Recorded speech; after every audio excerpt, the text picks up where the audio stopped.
Hey there, Year 12s. Looking at example 5 here, we are going to be reading and interpreting an amortization table. You just simply got to get familiar with how each and every part would work.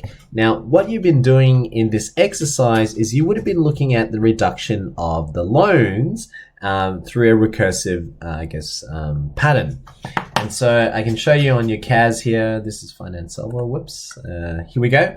On your CAS, what we can say is that we started off with a business that borrows $10,000, right? So $10,000 is, I'm just thinking maybe I'll just write on the bottom here. V naught is equal to $10,000. So they started off by investing this, borrowing this amount at a rate of 8% per annum. So we know the rate is 8% per annum. The loan is to be repaid by making 4 quarterly payments. So that means essentially 1 year, but there are 4 quarterly payments of $2,626.20. So when you write out your VN plus 1, hopefully by now you understand how this would work, then we need to work out what is 8%. So the rate, 8% per annum, we need to know the rate for quarterly. So per quarterly. So per quarterly means that there are 4 payments in a year. So I need to do 8 divided by 4%. So that tells me it's 2% per quarterly. So writing out our rule here, we know that the interest is 1 plus R, the rate, which is 2%, so 2 over 100, multiplied to, in our case, $10,000. So this is adding on the amount that you would owe, so interest. But remember, since you're doing quarter repayments of $2,626, then you essentially then minus $2,626.20. Okay, so these are your repayments, and this is your interest plus times into the amount that you're borrowing. Okay, that's where the bank makes money off you. So here, I'm going to write here repayments. So money out of your pocket. This is money that you're going to owe. Okay, so that's coming from the bank. Interest. So if we were to model this on your calculator, this essentially is 1.002, actually no, 0.02 for 2%. Okay, so 2% is 0.02 there, plus the 1 multiplied to $10,000 minus $2,626.20. So on your calculator, doing a recursive formula, we know this is what you're starting off with. You're starting off with $10,000, okay? And then you're timesing this by 1.02, and then you're minusing $2,626.20. So you can see where they got their 7,573.8. Okay, so you can see here 7,573.80 based on that recursive formula. So really you can work out this entire balance of the loan by simply continuing to press enter. So there's your 5099.08. They've rounded up, and then that's my next one. So therefore I know this box here must be $2,574.86. Okay, and then if I press enter on my calculator again, notice that actually I still owe 15 cents, even though here says it's 0. But because I'm owing that 15 cents, that's why they added it on to your final payment over here. Now, this is where it gets tricky. Now, 15 cents, if you think about it, the 15 cents can be technically rounded up to 16 cents to really pay this off, because it's 15 cents. With that 4 and the 6, that essentially is leaning towards more of a sense that you owe there. So therefore, by 16 cents, you round it off to 0. Okay, you net it off to 0 there. So that's the main key difference there. Or another way of thinking about it is, if you round this last answer to 86 cents, okay, and then you took this answer 257 4.86 because you round it off, right? And you take away the repayments of 262.2. Remember, you also needed to calculate the extra repayment of the interest as well. So I may be confusing you here, but I'm just going to quickly show you what I mean. Times it by 1.02. That's what you have. But then if you minus this now, so minus the answer from your repayment, 2,626.2. Can you see why that rounds up to 16 cents? Okay, because 15.72, it's the reason why is because you rounded in your previous answer to the nearest cent. That's why overall, technically you owe 16 cents. Okay, that's where it's coming from. So that's why you had to add this last repayment. Instead of it being $2,626.20, you needed an additional 16 cents, 0.16 cents to make sure this will net off to zero. That's the reasoning. Okay, so answering the first thing that I wanted to mention is the balance of the loan was simply doing a recursive formula, wasn't it? I was just simply following the formula and just pressing enter, enter, enter. So I'm going to delete these to not confuse you. So this is all I did to find out the balance of the loan for the first part there.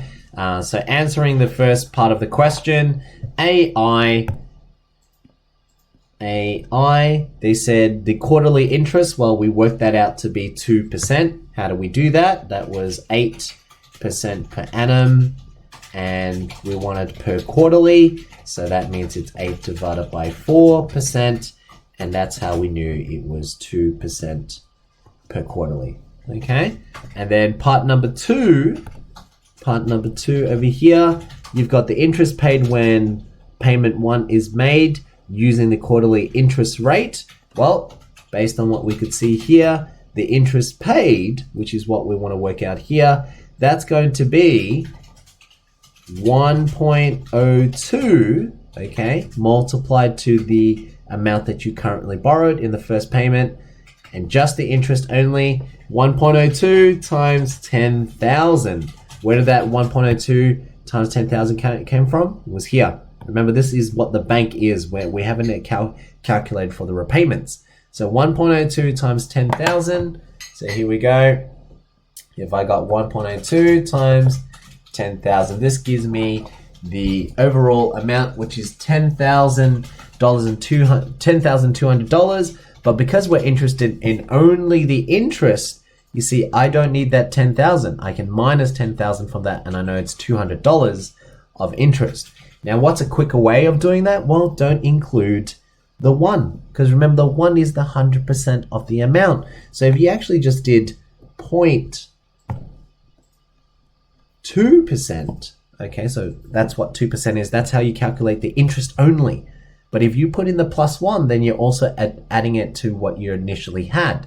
So that's the key for you to understand. The 1 represents the 10,000 you started off with, and then you're adding on the 2% means you're adding on the interest. So if you just wanted the interest only, then you would have done 0.02 times 10,000, and you can see there, that gives me just the interest only.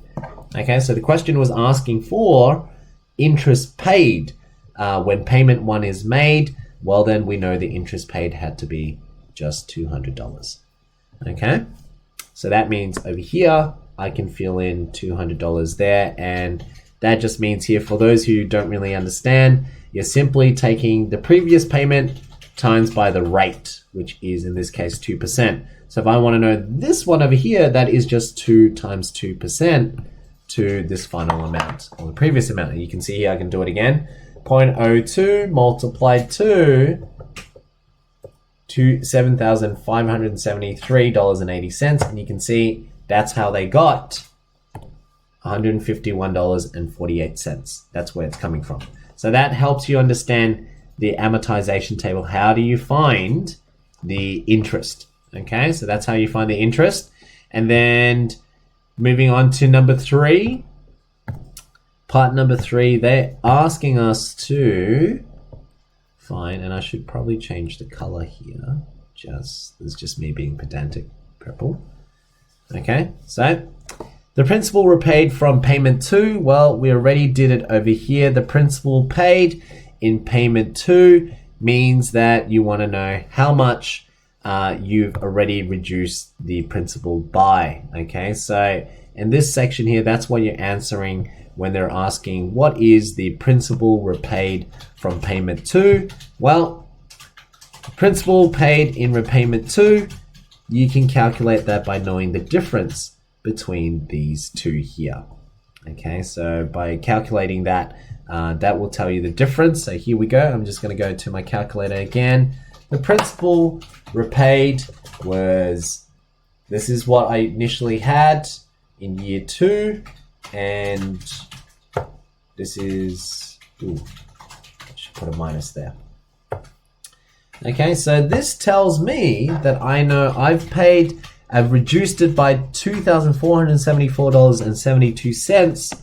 Over here, the principal reduction, $2,474.72 is how much I've reduced it in my payment number 2.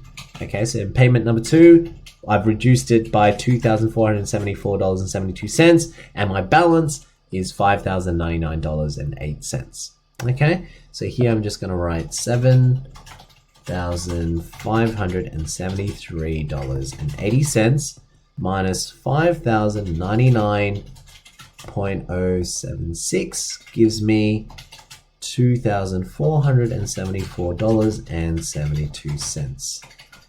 Okay, so that is how much I've paid off based on to the nearest cent. Okay, and then finally, let's look at the balance of the loan after payment 3 has been made. So in IV, this is part 4. What is the balance that's been made? Well, we already calculated it over here. So remember, balance of payment 3, I now have a balance of $2,574.86. In fact, that's the one that I answered at the very beginning of this video. Okay, and then finally going into the total cost of repaying the loan. Okay, so how much did I spend overall to repay that loan? Now what you want to find out in this case here is how many repayments did you do? Well, this is the kind of repayments I've done. I've done 2,626, and then payment number 2, payment number 3, and then payment number 4. So let's calculate this. What's my total repayments? I've got $2,626.20 times 3, plus, remember the last one was slightly different.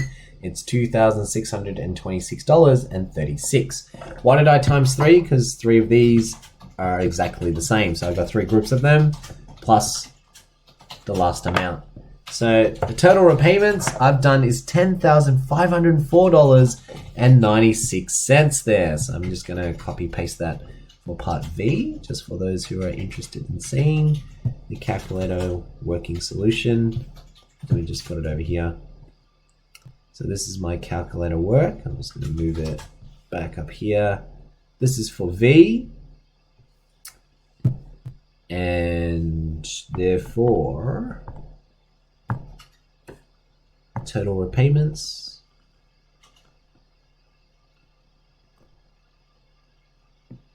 is equal to $10,504.96. Okay, and then actually I should probably copy this one too, just so that people know what I was doing for this one. Here we go. Let's just put it here, and then which is next to that, and then you can also do. Maybe I should just copy this one here. There we go. That shows how I did 4. For those who are looking just at the solutions. There we go. That's how I did 4. And then looking at the very final question here, it says verify that the total amount of interest paid equals to the total cost of the loan minus the principal. What are they trying to say? Well, this is your total cost of the loan. Here we go. So $10,504.96. And what is the minus the principal? Principal is how much you borrowed to begin with. Okay, so you began with I'm just going to do here, this is the last question, B, actually, sorry, it's gone on to B. Last question is, we want to know if the interest paid matches, total interest paid, whether it matches with the amount, which is the total repayments you made is $10,504, but remember, you only borrowed $10,000. So where's this $504.96 come from? That's your interest paid, essentially. So I'm doing now $10,504.96, and I'm minusing my principal, which is how much I borrowed. Okay, so I'm just going to write here, borrow. This is paid. Okay, total paid. Total paid. So that should give you, the difference between them should give you the interest. So I'm going to write here, come up here, minus $10,000. And we know that that's $504.96. And then we check up here. Does it verify with the total interest? Let's add all those together. So we've got $200 plus 151, $200 plus 151.48 plus 101.98 plus 51.50, and you can see there that that does work out to be $504.96 as well.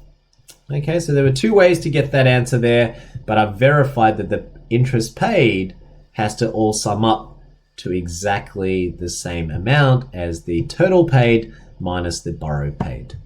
Okay, there you go. So that's reading and interpreting the amortization table. The more practice you do, the better you get at it.